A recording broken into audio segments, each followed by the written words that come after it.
précise, alors je suis désolée, c'est la deuxième fois que je vous tourne cette intro. En fait, j'ai tourné la première fois et je sais pas pourquoi, mais entre le moment où je l'ai tournée et le moment où je l'ai mis sur mon ordinateur, elle a disparu. Donc je sais vraiment pas pourquoi, je sais vraiment pas comment ça s'est passé, donc je suis vraiment désolée.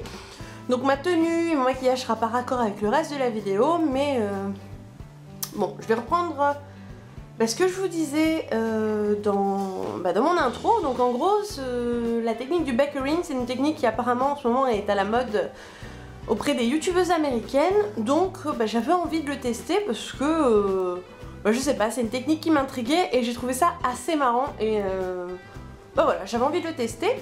Donc je vais vous faire le listing du matériel dont vous aurez besoin pour cette technique. Donc vous aurez besoin d'une poudre libre translucide. Alors moi c'est la Kryolan, la TL9. Alors il en faut un paquet, donc, hop. Donc comme vous voyez, voilà, il y en a pas mal dans le pot, il en faut beaucoup. Il vous faudra un pinceau fluffy, comme ceci. Donc il vous faudra un petit blender, comme ceci, ou une houppette. Donc voilà, tous les éléments sont là pour pouvoir commencer à faire la technique du backering. Donc maintenant j'ai refait cette première partie, je laisse la place au reste de la vidéo. Alors j'ai aussi prévu un fond de teint poudre au cas où que ça fasse un effet trop blanc. Donc j'ai préféré assurer mes arrières. Donc c'est le poudre Accord Parfait, c'est le D7W7, donc c'est le cannelle. Et vous voyez, il est encore emballé, je ne l'ai pas encore ouvert, mais je l'ai déjà testé en parfumerie. Donc je vais... Voilà. Hop. Histoire de pouvoir travailler tranquillement. Voilà, donc j'ai mon miroir et je vais être obligée de regarder ce que je fais. Donc je vais commencer par appliquer en quantité généreuse mon anti-cerne.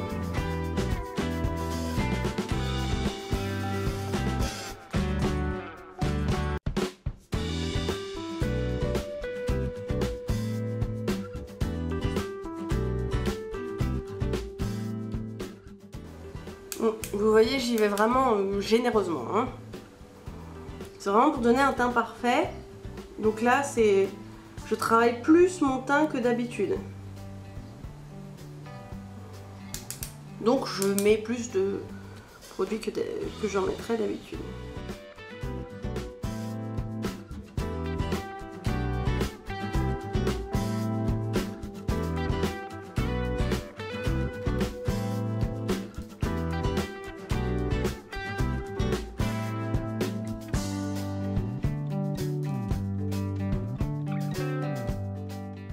Donc voilà, je suis magnifique.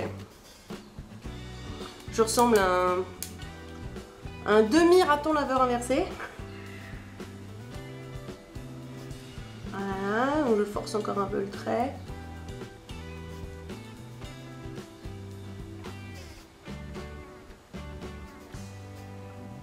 Donc voilà, c'est bon pour ici. Donc ensuite, au niveau du point de lumière ici.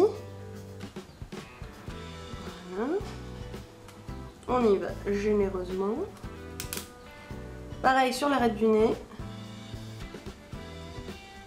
Voilà. Alors il y a une autre méthode de contouring que j'ai regardée, que j'ai trouvé vachement intéressante, donc c'est le clown contouring. Mais il faut juste énormément de produits et tartiner autant de produits, ça m'amuse pas. Et puis ça fait vraiment un côté très très fake.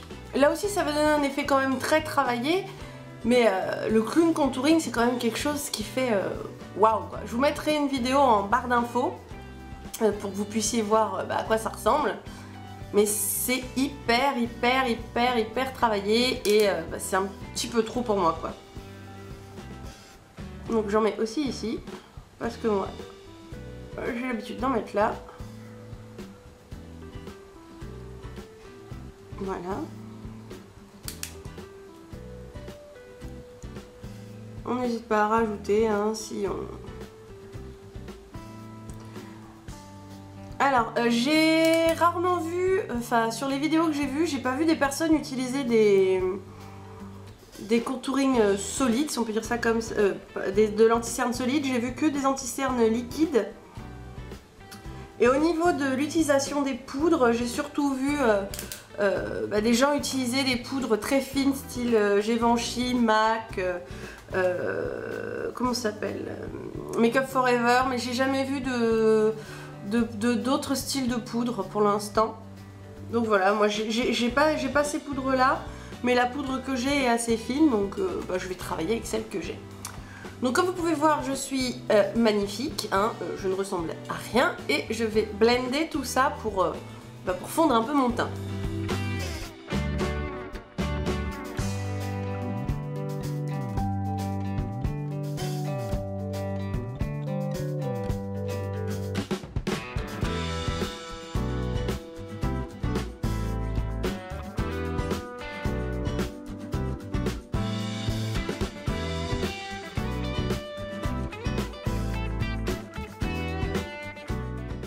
Donc voilà, j'ai tout bien blendé.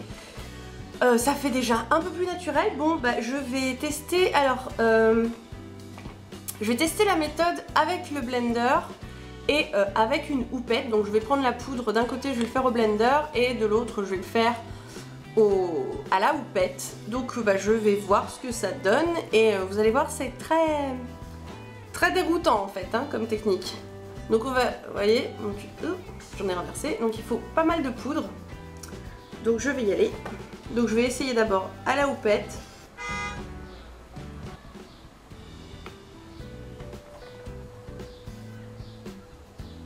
Donc alors apparemment à la houppette c'est pas le plus évident à faire. Parce que comme vous vous en doutez, ça fait des chutes.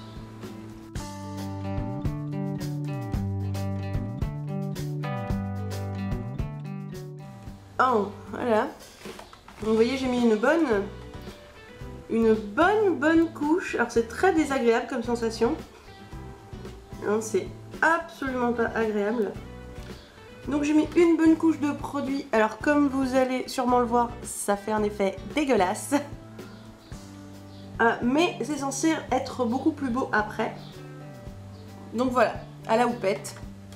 Et maintenant je vais essayer l'autre côté au blender.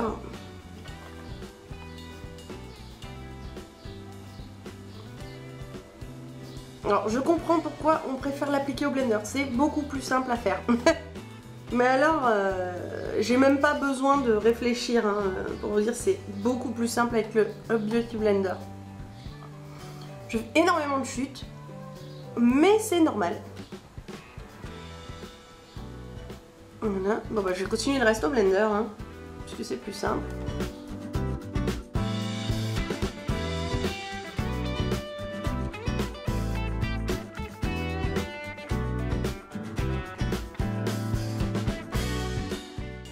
Et donc comme vous pouvez voir, je suis prête pour aller faire mes courses.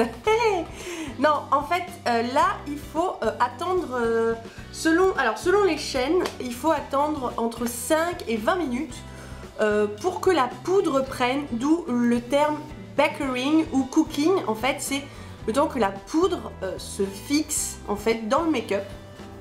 Donc je vais rester comme ça, moi, pendant 10 minutes. Je coupe la poire en deux, entre 5 et 20, je mets 10.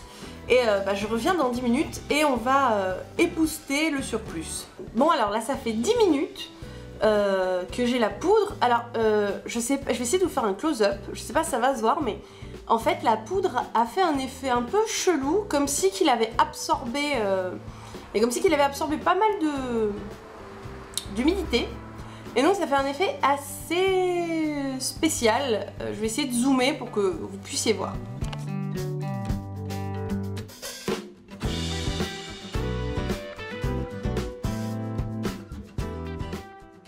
Donc je vais à l'aide d'un pinceau un peu fluffy comme ça épousseter partout. Et on va voir le résultat que ça donne.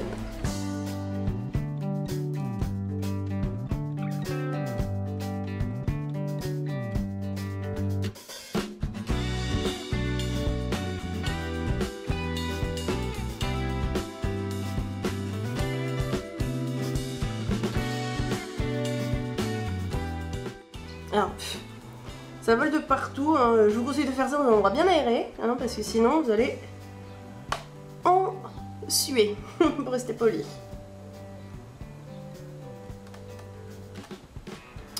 Bon alors je sais pas quel effet ça donne à la caméra, mais pour moi ça donne un effet assez sympa. Ça fait quand même un teint très travaillé, hein. Ça n'est pas du tout un teint effet naturel, hein. Ça fait un teint très poudré, hein. Y a pas d'autre mot. Voilà. Donc je vais juste prendre un tout petit peu de poudre, tapoter le surplus et poudrer le reste de mon teint. Voilà, hop. Parce que j'aime avoir le teint poudré. Je trouve ça beaucoup plus sympathique. Alors apparemment cette technique trouverait ses origines, la technique du backering trouverait ses origines auprès des drag queens parce que comme ils transforment énormément leur visage, ils ont besoin que leur make-up tienne et ça permet de fixer le make-up et ça leur évite de se repoudrer toutes les 5 minutes.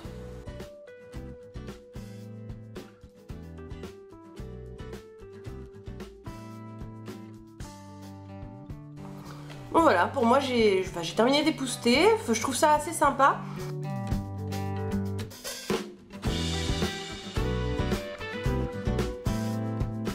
N'hésitez pas à me donner votre avis, à me dire si vous trouvez que ça fait un teint assez sympa ou non.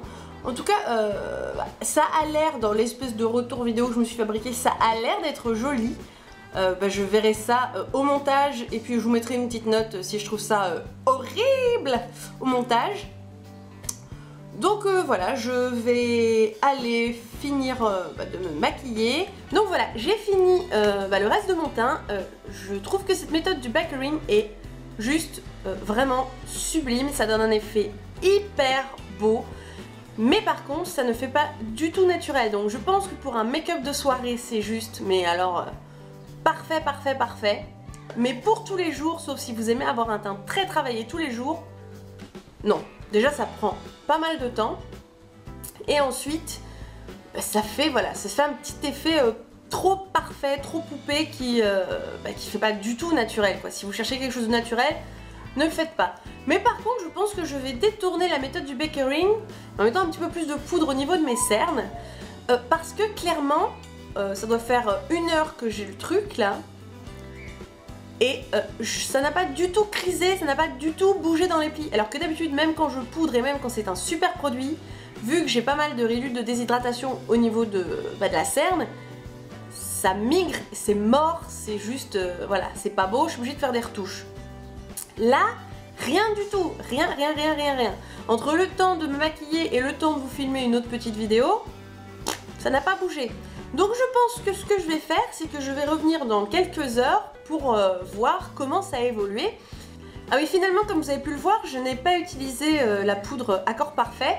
Bon, c'est partie remise parce que je trouve que c'est assez sympa de temps en temps qu'on a envie de faire un petit make-up vite fait, utiliser un fond de teint poudre. Alors pourquoi j'avais prévu ce fond de teint là? Parce qu'en fait, dans une des vidéos, une des youtubeuses avait le teint vraiment très clair et réutilisait une poudre pour corriger en fait le fait que ce soit trop clair. Mais je pense que parce que c'était une peau foncée qu'elle avait utilisé une poudre très blanche. Alors je pense que c'est ce qu'elle a expliqué parce que je suis pas très bonne en anglais, hein. J'essaie de m'améliorer mais c'est pas gagné.